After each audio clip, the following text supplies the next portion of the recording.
Salam Indonesia. Anda menyaksikan berita terkini bersama saya, Agus Jagatraya.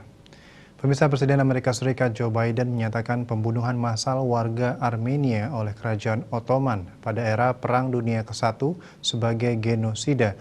Biden menjadi Presiden Amerika Serikat pertama yang mengakui genosida Armenia.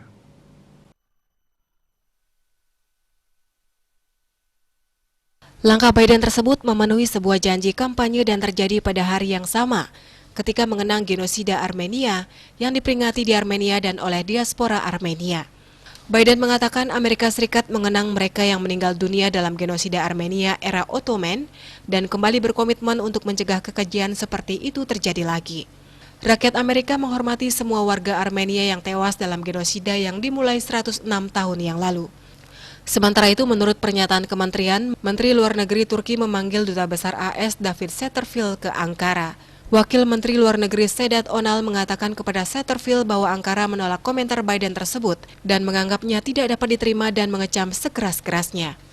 As friends, as allies, when we have disagreements, we raise those, we discuss those, and there's no papering over them. Pernyataan tersebut menambahkan bahwa pengakuan Biden itu menimbulkan luka dalam hubungan yang akan sulit diperbaiki. Dalam kampanyenya tahun lalu, Biden mengatakan akan mendukung resolusi untuk mengakui genosida Armenia dan akan menjadi hak asasi universal sebagai prioritas utama.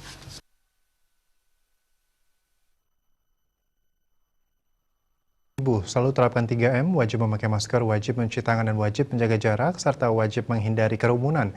Dengan penerapan perilaku 3M, Indonesia segera terbebas virus corona menuju Indonesia maju. Tetaplah bersama Bali TV. Salam Indonesia.